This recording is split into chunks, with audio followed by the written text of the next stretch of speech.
Hi there, Sanmunani Molweni. Welcome to Fix Channel. If you're new here, please subscribe before the end of the video. If returning, thank you for love and support. I appreciate you. Izingane zisithembu, uthanda isithembu, iDurban Gen. Ngayithola i-TV show guys.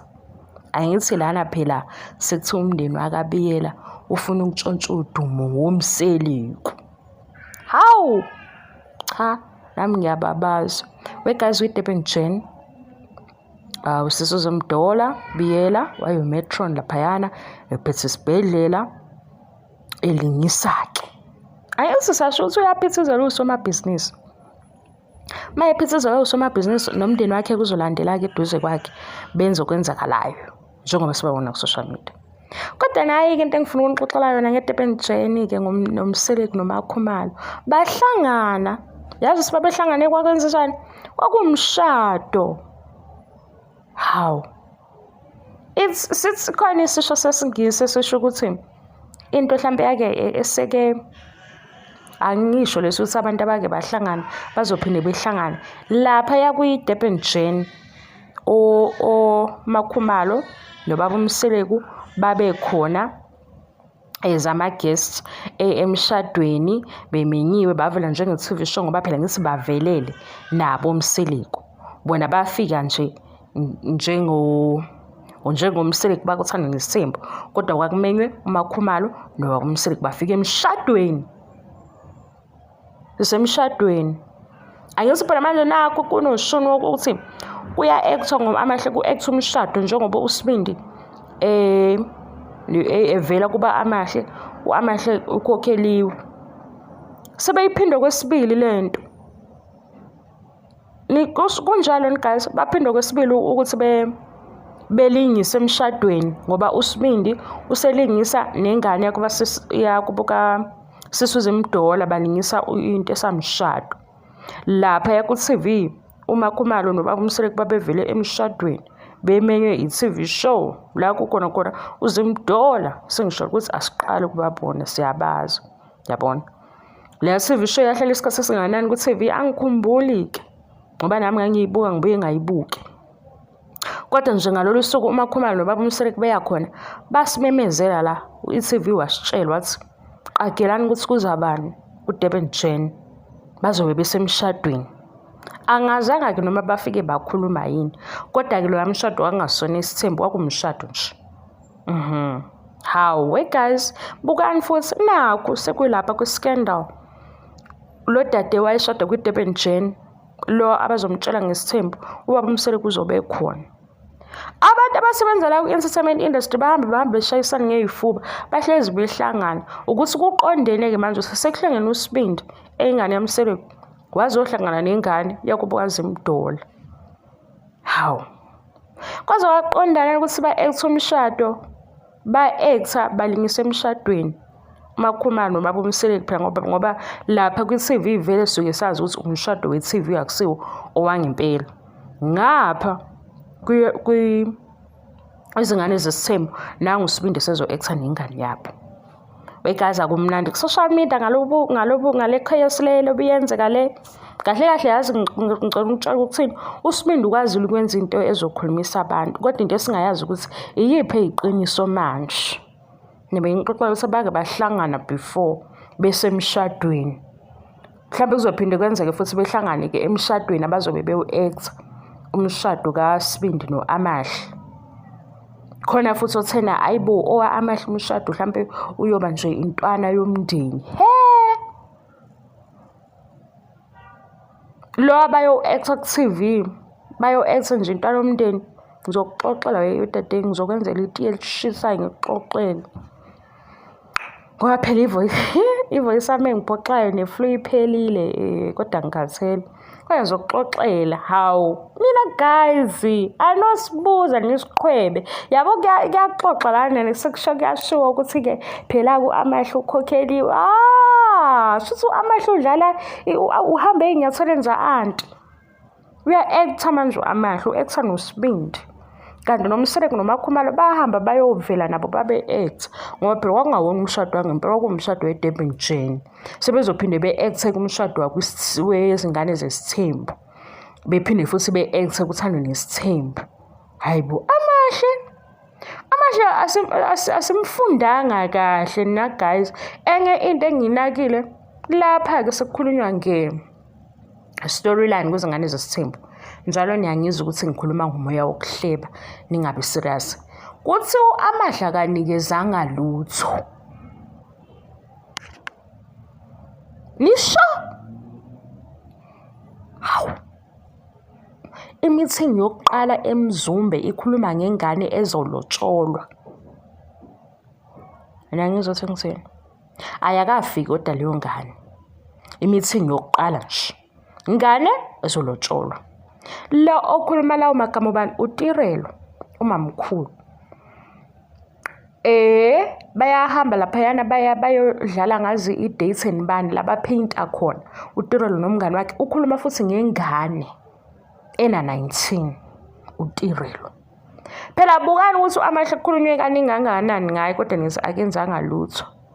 Icha kakhulu mangayena kodwa yena ubegcwele yonke indawo ngisho eMzumbe. Amahle waze ufike eMzumbe. Kodwa igama lakhe eMzumbe beselisematafuleni akhona. Yabo lela tafula lela uMangu abayishaya ethi musukhala siyakhuluma. Igama la Amahle belikhona laphayana. Yena engekho. Baya uTirelo nomngane wakhe bayapainta nje bayaxoxa njengabangani baya-update sekungena ukuthi ingane ena 19 uba leyo ngane. Hayibo, kanti guys bakithi ngisheshiselani manibuka i-TV show. Ningasheshi, sihambisani kahle. Amahle akukho la isele khona. Engekho kukhulunywa ngaye. Nayikhumbula lento eyenza lapha kwi-RSOD uNonku nje kwakukwenzeka isimana esincane. Useyophathwa yonke indawo Londilandani sebehleli nabo bathi uNonku unjani? Omabusi uNonku usekukhulunywa ngaye yena ulapha uyigowela ngokwakhe. Kodwa sekanje kukhulunywa ileyo nto ke yenzeke ngoAmahle. uAmahle yena ubele bathi angazi. Eyibambela isihlathi. Kodwa igama lakhe nje lathwala yonke indawo ngisho ama-siblings asathi hayibo ingane lezi zaze zibe nobuxokana, zizanobuxoki. Ngoba nomakoti nawe uyikhiphile ingane washo ukuthi zingamaxoki lezi ingane zineyimfihlo. Ukoti uMakali esho ukuthi hayi cha nezingane ayitholi kahle zinakho ukukhuluma nokwenza nezinto ezifihle. Sengisho ukuthi uma biyela ke yena Qwambi kuzona zonke izinkulumo. Ompilo bakhulumile ukuthi hayibo lo nomusha unjani? Weza eMzumbe etafuleni lalo dumo nangesesho ukuthi uphela ngizwile ukuthi useyolobola khona seyomlobola. Uyabo lapha yakumngani nomngani utshela ukuthi khona okhona waseyafika ke ngaleli langa afike ngalo ke lo uAmahle noTirelo sebehlangana leli langa uTirelo acula ngalo. Manje lo mbhalayo yena akacabanga ngani ukuthi egcineni bazositshela ukuthi i-script uTirelo esegowe kangaka egowiso Amahle. Ngoba phela manje uTirelo akanganyakaziswa into engekho. Hayibo sizobasaba ke manje guys, yazi sizosabani? Sizosaba ukuthi mhlambe bathanda imali kakhulu beze bekhanda izinto ezingekho ngempela because ayenze sense into yokuthi uAmahle uzoba ameva amakhulu uTirelo azakhali egcineni bathi ayikho indaba yakhe. Niyamcabangela lo mntwana waseRustenburg ngoba manje lento sithi ngempela limenza i-clickbait. Nidla ngayo imali kanti ngoba shuthi yonke lento le naye uyi-best performer. Ngoba uAmahle niyasho ukuthi useshaya into zakho Durban Jen. Ukufunde phi ke lokhu Amahle ufunde ku-anti wakhe uZemdolo wake walingisa uZemdolo. Engiyangixoxela indaba ezingekho serious ngimoshela isikhathi. Ngelinye ilanga niyongishaya. Asiphela nami ngibambe into ekhulunywa la ku-social media ngithi hayibo. Makhumalo nomsebe kubahamba bayo-actor. Bahlangana noZimdola. Shuthi bayaxoxa yini ukuthi ngelinye ilanga khona sokuhlanganisa. Ngoba nathi sesithi hayibo kwahlangana imindeni enjena kuyothiwani. Uyabona ngoba le mindeni sayazi u2. Siyazela izinto ezingafani-ke ngapha sazi ukuthi uZimdoro womsakazo Ukhozi FM wenza izinto zakomaskandi nani. Ngale kuthando nesithembu bafika bathi bazosikhombisa isithembu. Base baqhubeka-ke nesithembu sabo siyabuka-ke siyaxoxa. Manje sesibuza ukuthi hawu le partnership niyiqale nini? Bese nixoxisana kuphi? Asisakhona nokuthi uSibindi ushela ku-DM. Yazi ukuthi ngizwe indaba ngizonitshela ukuthi yini singayikhola indaba yaSibindi ukuthi Amahle wamshela ku-DM noma kwasho Amahle ngizohamba nginifunela ubufakazi. Ngitshele ngizonifunela ubufakazi-ke bose akulona nileli langa uSibindi ahlangana nalo no-Amahle kodwa sebefika la bethi ku-TV yi-DM. Akulona likhona ilanga abahlangana ngalo base bekhuluma nge-DM. Sifuna ukwaqeda nya amanga. Hawe gazi ngixoxeke ukuthi indaba yeToro seyishintsha kangaka. Kufike kwathiwa phela lokho esikubone ku-episode yokugcina kuyindumezulu ubukhazikhazi. Kwase kuthiwa akufani. eKZN akufika inkomo kuqala. Mase ifikile-ke inkomo seqedelwa sekufika neringi. Seziyajinga indaba hayi iringi sifika manje sekukhokhiwe. Nengubo ephephe yabangwa kanje kwathiwa ingubo ephephe kaTirel zathi hayi uzovela umnikazi wengubo sibone. Uma sekuphenduka ingubo sekuvela umnikazi wasesibona ukuthi hayi ke uTirel hayi iseza ke nizomangala. Hesilobo simangala lezi itori enizikhandayo babhali. Yini ndaba ningaceli lapha yana ni suggest kwizingane zesithembu ukuthi thina ngoba asisithandi izingane zesithembu ngendlela evela ngazo. Sicela uku-eda ngoba niyagowa nina manje. Ngigowa njengaloya umngani wami waku TikTok. Umngani wami kodwa yazi ukuthi umngani wami ubani konje uXhanti. Hayi udilulu into angihlekisa yona ngale mgowo yakhe ngoba phela manje kushintsha njalo. Ufike kwaba ingubo sibona ukuthi ubaloyo ovulelwa amandwendwe kwathiwa uTirelo nizobona. Kusho njalo laba basasibathembe bekhuluma ku social media ngixoxene. Hawu lafika usuku sithi nakubuka ke uTirelo lo. Futhi bese sibonile ukuthi hake namasibukisisa. Inkinga nje besihluleka ukuthola ubuso. Uyabo. Sekufika usuku akusena uTirelo hayi kuyezwa kaTirelo. Hawu nisazobona ukuthi uTirelo uyena okuvelwe kuye kuqala. Hawu okay. Hayi abazali incwadi zihleli banqabile. Hayi abazali sebevumile okusho ukuthi sekucelwa kuTirelo ukuthi akafake iring ngoba vele kube kuzoyiwa. Mase sindaba esithi phela eKZN akhambi kanjalo. eKZN ngokwakhona inkomo kufanele ifike kuqala ukuze iring uyigqoke vele inkomo zikhona ngoba abayithandisisa abazali lento ukuthi ubenyezela ngering nje ubhukhiwe nje yabo. Mase bezwa ngapha ukuthi hayi asiyithathi sakujula leye imbali nemibuzo ejulile eyokuthi khuluma indaba ephelele kobaba nomalume ukuze ke ingane makhambe sekenze sekuthiwa ayisabuyi kungalobu kuthiwa udukile uyabo. Uma bona sebetholisisa ukuthi phela eKZN kuhanjwa kanje sebeyajika inkomo sezikhona ubesembuza nje eba romantic asazi-ke. Angithi manje lento sihambisana nokuthi kuthiwa omunye une-ring omunye kuyinkomo kubo yabo. Hayi ngoba kuliwa i-TV show yokuxoxa ngayo iyeke futhi i-TV show ihambe kanje ukuze yona i-enjoy ngale chaos yakhona. Hayi futhi nokuthi siyayisupporta-ke i-chaos enjeni. Right. Manje mase kushintsha sekuthiwa inkomo kodwa ayikhona. Abanye sebethi phela lona-ke shisa uzoneglect sithina into ezoba yimbi ukuthi lo avela akhule ephoqa isimo sesikhulayo mase kusiyajika futhi lento kuthiwa usebehavior kahle manje. Ngoba phela ngoba ukushintsha konke kuhamba nokuthi alibe libi iside la Amahle. Nase sisho ukuthi kanjani kodwa siyalalela ukuthi hayi bo. Makuthiwa Amahle kuneyinkomo sekuthiwa seyihambile zihamba ngapha inkomo iring besifakwa manje. Ngoba sekuthiwa phela eKZN iring vele ayinakwa kakhulu. Okwangempela igasi sengangixoxela bakithi. Sengiyangixoxela eKZN ufike kucelwe kushiwe lokho kushiwayo kubuye. Yabo indlela esekwenziwa ngayo manje. Mase qedwa ke ukulobola. iy'nkomo nje impela seziba ngaleso sibalo njengokuxoxa kwemindeni. Yila sekuthiwa khona-ke umkhwenyana yena lo olobolayo usefika naleyo ring ngoba vele kuyaziwa. Leyo ring-ke mhlampe abanye beyenze-ke i-engagement party.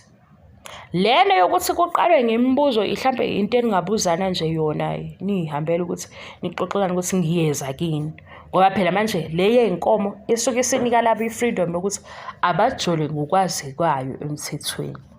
Ukuze ingane phela nayo ingalobi yalobi ithi ngisaya kamngani umngani wami ungibizile ukuthi ngizomsiza yabo lezo y'nkulumo ngoba abazali basuke sebebona ukuthi unyamalala nje. Lo 2 days uyosiza umngane akekho lo mngane ngoba phela abazali ngise nabo badlulile kwi-stage zethu. So mawuthi ngisaya kamngani ngiyomsiza abangani bakho baselobe beba nephathi nje ngey'khathi ey'thile abangani bakho balokhu bekudinga yabo sebeyabona abazali. So ngesikhathi kucelwa-ke noma phela usuceliwe kusho ukuthi usuhamba nje. Kodwa manje sekukhona lokuthi vele umndeni wakini uyazi ukuthi ubonana nobani. Sesithuke thina ngoba iy'nkomo ikhona la usezojola ngokukhululeka. Asisabi imibuzo-ke yona iyenziwa phela isingisi esihle naso uyabo. Mase bebona ukuthi asithuki kakhulu ngemibuzo sebeyajika i-ring ifika manje iy'nkomo kade zahamba okay-ke akuvelanga ku-TV show.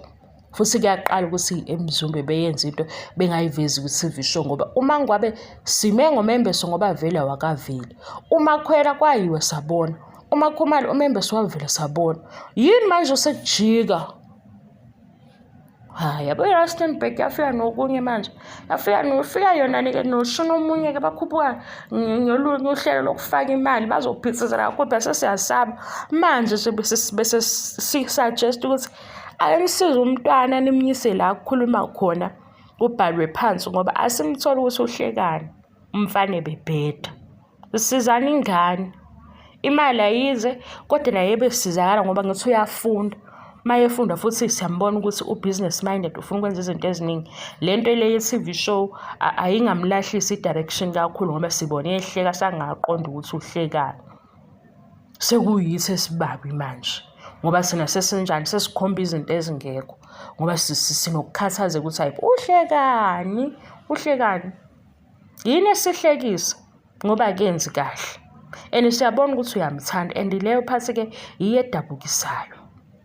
Cha bakithi angifuni ukukhuluma kini ngoyephutha kuyadabukisa ukubona ingane izinikela kakhulu.